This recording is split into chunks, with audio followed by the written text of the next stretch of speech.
that going on, he hasn't forgotten his listeners, the ones who opine each week right here on WGSO.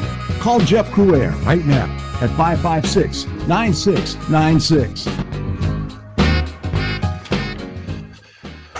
Hey, great to be with you folks as we kick off the evening edition of Ringside, and welcome all of our friends on the dial, online, on the mobile devices with the WGSO app. We recommend you download. It's free and it's ad-free. Check our schedule, social media, of course. Call into the station. Listen to crystal clear sound on our WGSO app. Mr. Michael handling controls this evening. He'll be posting on our podcast page the good information about today's show for you to check out and share. And that'll be at WGSO.com under Ringside Politics. And in a few minutes, we'll open up our phone lines and invite you to join us at 504-556-9696. Your ticket into the program. You can also email us at jeff@wgso.com. Well, let's kick off with a special guest who is joining us, a gentleman who I've been corresponding with via email for a while. Augustine O'Brien Caceres is with us. And Augustine, good to have you on the program. And you are head of global partnerships and international business development for LE Group Energy and Reforestation, which I find very interesting because you have some operations going on in Brazil, part of the reforestation projects there in the Amazon rainforest. Augustine, how bad is it there in Brazil? Hello, how are you? Good morning. That's a big question to start with. Good evening, good evening. Good evening, yes. Okay, and I'm still a bit shocked because Dolly Parton died today, and I'm still calling Louisiana. I know. We're all sad. Yeah, we're all sad. And, I do global partnerships, and usually I've been to Louisiana a few times, and to buy rice there. Been to several cities there, visiting rice mills, and I have a very, very beautiful experiences in Louisiana. With friends. Well, we're glad to hear that. You're welcome here. You're welcome here anytime. So, my favorite food: okra, chicken fried okra, and also jambalaya rice, and I love it. Okay, and so my condolences to everyone first of all for Dolly Parton, and I know it's the bad. Look, going back to the ugliness. Okay, ugliness. I'm a sales guy. I'm a positive person, and all that, and. Yes, you just started with a question about one of my businesses, which is the reforestation and environmental, and that's a very complicated conversation about beautiful and ugliness, because I had terrible experiences in the sector, and everything's firm. It's straightforward. What it depends on is straightforward, but I'm waiting on approvals from key people to make this project. So how bad, Augustine? How bad is the deforestation in Brazil, in the Amazon rainforest? How bad is the crisis there? Hi guys, I'm sorry. I have witnessed the most ugly thing that people can be in the planet, which is to use politics with animals and indigenous people, and it's horrible, really horrible. And when I came back from Los Angeles, and and on environmental industry meetings and all that, and right in the same year, can you remember that the Pacific Palisades and all that territory there in Los Angeles was on fire?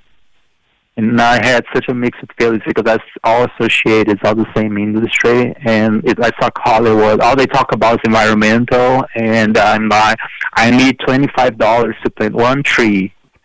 And that's it cost me $100 to get $25 on persuasion costs.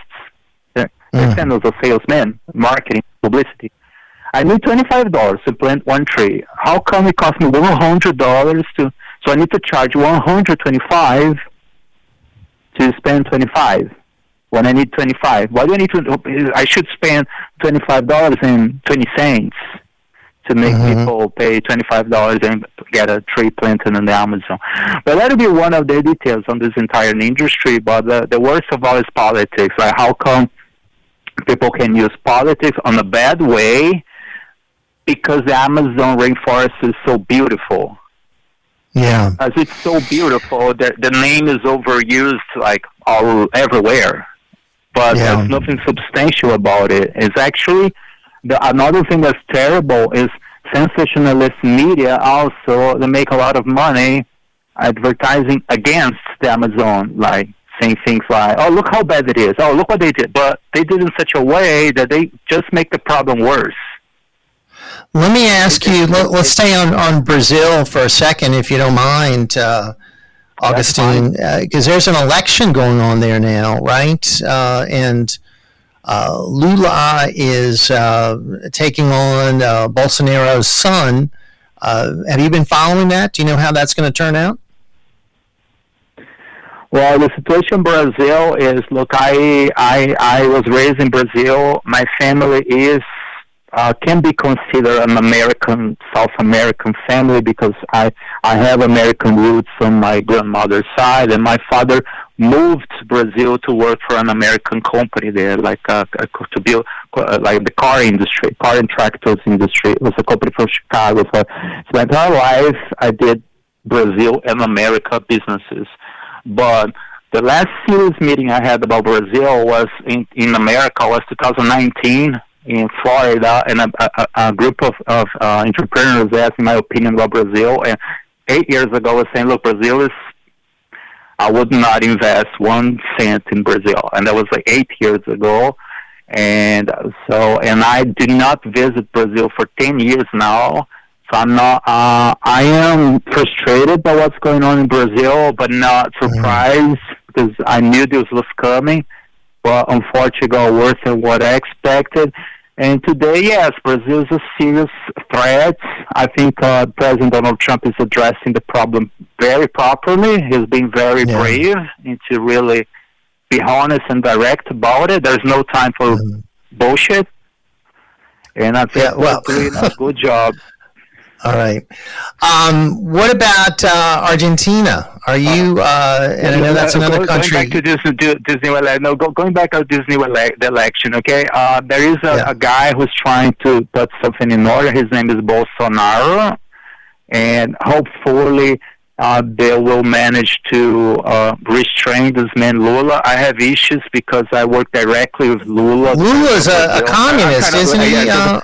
Augustine, isn't he a communist? Look, it's crazy, to be honest, because the things about South America, there's something every time we talk about South America, Latin America in general, California and Miami, we need to understand culture differences. One of them is called Messianic Judaism, because America in general, I find it closer to Europe, the way people think. Even Americans, they have Australia as well. Latin America has a more ancient history that's directly connected with the Inquisition in Spain. So that created a religion that's called Messianic Judaism. So when you're dealing with Messianics, you need to understand that the facade is like a bipolar reality. So sometimes people say, I don't know, Lula speaks Portuguese, and you boom, put him in the same perspective as someone for Portugal, like a Portuguese, but or French, and you know there is an issue there, which is the bipolar thing. So usually it's a very split reality about what you see, what they really are. So that's the part that makes South America kind of enigmatic and hard to decipher what they really want. Augustine, we have limited time, so I do want to ask you about Argentina as well. What's happening there? Has that issue as well, and the issue we have as America-related, because that's where I'm based right now, which is Argentina, and I'm having a lot of issues here now. Why? Because the current government of Argentina, who I voted for, Milei? Milei, he seems like the right arm of President Donald Trump, right? It's like his right arm, right? You know, like he's a libertarian, right? Isn't that what he is? A libertarian? Exactly, Bertani, whatever, but what's the reality? Because then we go back to Messianians. Okay, that's what he shows, but what he's for real. I think there's a bipolar reality because on the ground here, face to face, I have been exposed because I gave a lot of enthusiasm, and then I started working the Argentinian market and bringing up even on environmental as well.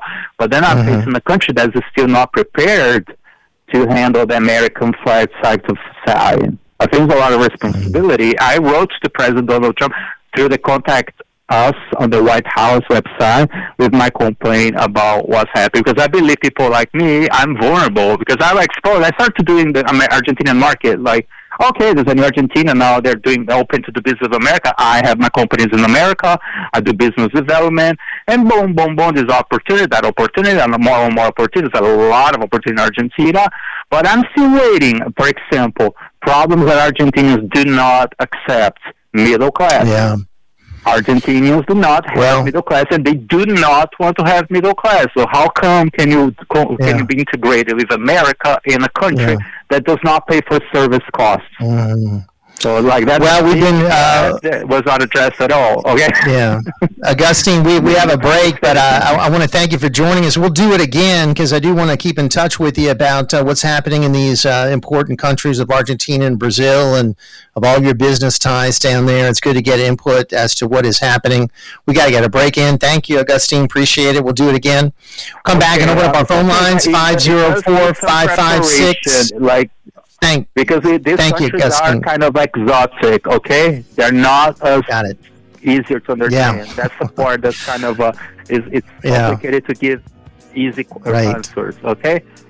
All right, my friend. Well, look, thank you very much. Thank you, sir. And I wish you all the best on your show. I love your show, okay? And thank you. Follow you from here through the social media. Thank you. Please keep in touch. We're going to do it again. All right, we're going to get a break in. We'll come back with more right here on Ringside. We'll be right back.